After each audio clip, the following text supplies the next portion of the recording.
Hello! So the unit plan that I adapted from my mentor teacher was over Macbeth, and it's designed for 12th graders. So to begin, I decided to keep this fulcrum text because this is a fun and supernatural play, and it's one of Shakespeare's shorter works.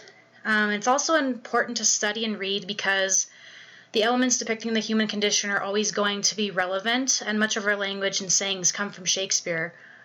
So we wouldn't really be learning the English language without studying his work and his influence. Macbeth has the drama and supernatural elements that makes this play a bit more exciting to read than his others. But most importantly, the human condition, exploration, and emotions that are explored, like greed, ambition, and jealousy, all resonate with us and with students in some fashion. The daunting question of fate and higher powers is a multifaceted debate that we could get into in discussing this play. And it teaches about morality and how, if unchecked, our desires can lead to our own downfall. There are also some exciting film adaptations to pair with this text, so it makes it appear more relevant and kind of accessible to students. So for my text set, I just have I took what my mentor teacher did and then kind of just researched what the kind of text she would use, because she gave me a slideshow and basically it was like, this is the activity that they're going to do, and then they would like redirect the students to Google Classroom. So all of that stuff is readily available for them. But here, I just went searching for some things that would like pair with the lessons that she had, and then kind of wanted to add my own too. So like the students would read Shakespeare's biography, his life and times, the 5-act structure, kind of this curse of the play that's kind of been following around, like the superstitions of it. A collection of his sonnets so they can get familiar with the language. And then also this video from TED Ed, which is why you should read Macbeth. So these are all going to be like front-loading the context before they read and get into it. And then fulcrum text, again, it's just Macbeth. It's the same information that was on the previous slide, just kind of the importance of studying it. And then for the texture texts, I have the film versions that they're going to watch as we read, because they're going to be comparing and contrasting. And then also there's this like really cool resource called Shakespeare at Play for students to use as they read the play, because it's like various videos broken down by scene. And it's like an app too, so it has annotations that take kind of like this intimidation of learning Shakespeare out. And it's like presented in all these different methods so they can watch the play as they read, that sort of thing. So the essential questions that I thought would be fun to explore for this unit would be, is fate different from free will? How does ambition play a role in an individual's life? And then how does greed affect mankind? So all of these are kind of going to tie into the summative task that I thought would be fun for them to do, which is a debate type thing where they kind of debate where, like, who was the most responsible for Macbeth's downfall. So the goal would be they are to debate who's most responsible for Macbeth's downfall, who is to blame. They are residents of Macbeth's kingdom, and the destruction, like, that has happened in the play has kind of upended the entire city. So as a citizen, you're going to state your truth, and you're presenting your evidence and argument to a jury who will ultimately decide which character is guilty. The students will decide who's the most responsible for Macbeth's actions, and they'll deliberate with their peers who agree with them to convince the students who are on the outside of the circle of your chosen character's guilt, and then defend the argument. So it'll be like inner circle, outer circle type situation. And then afterwards, they'll produce like an oral argument as a group, including evidence from the text to defend their arguments.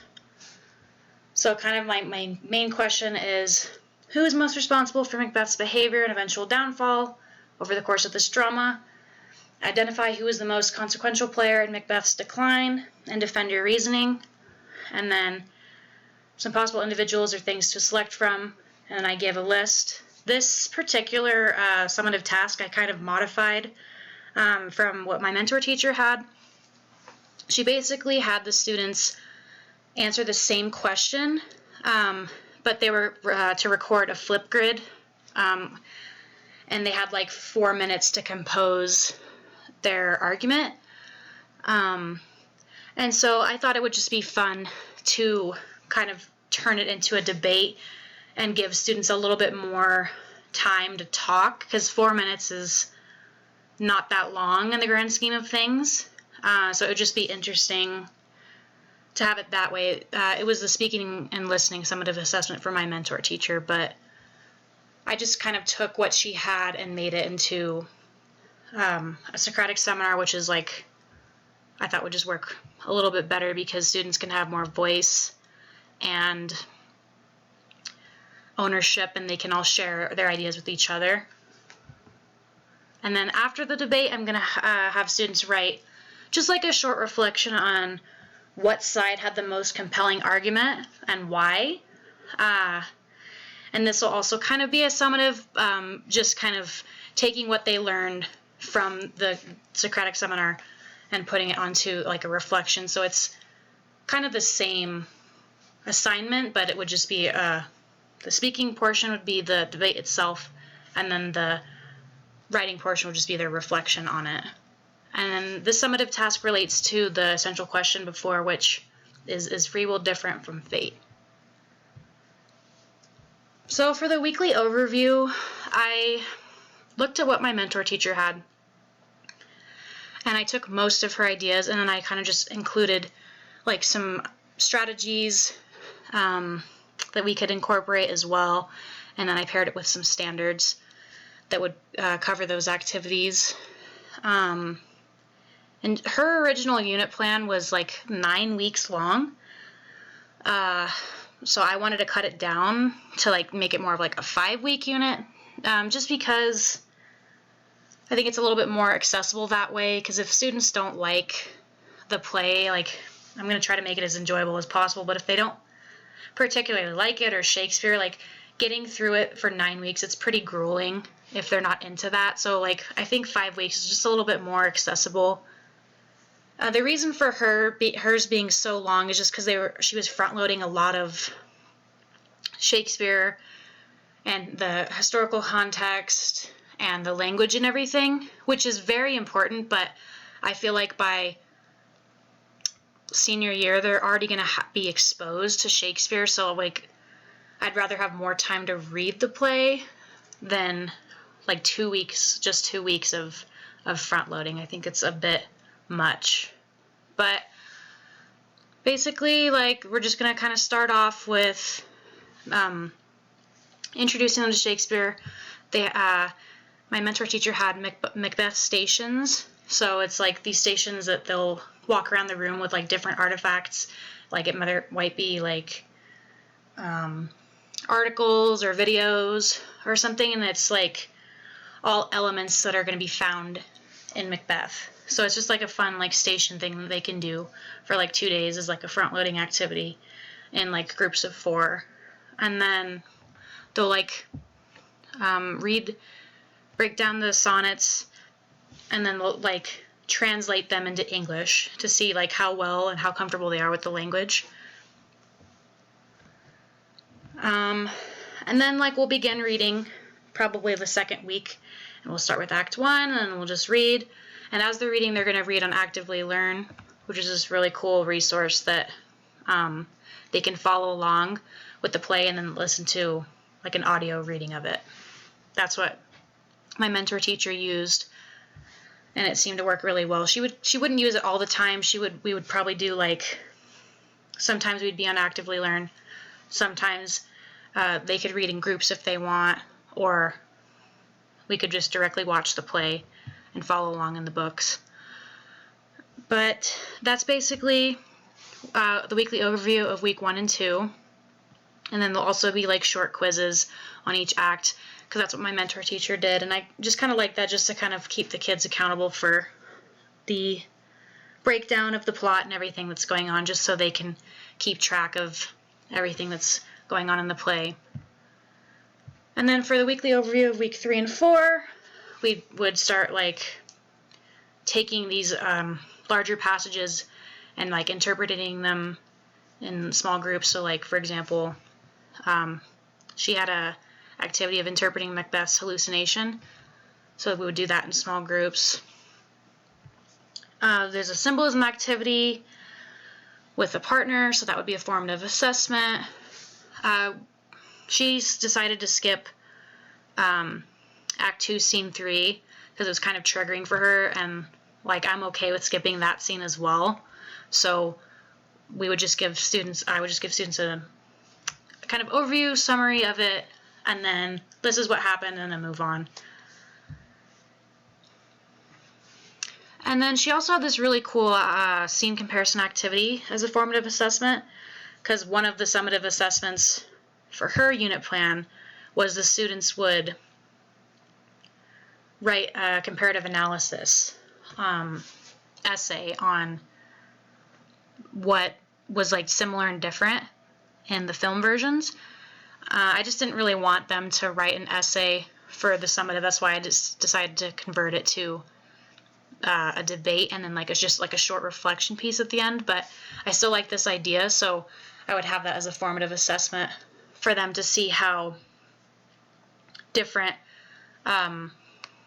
versions interpret the scenes. And then they would just watch it.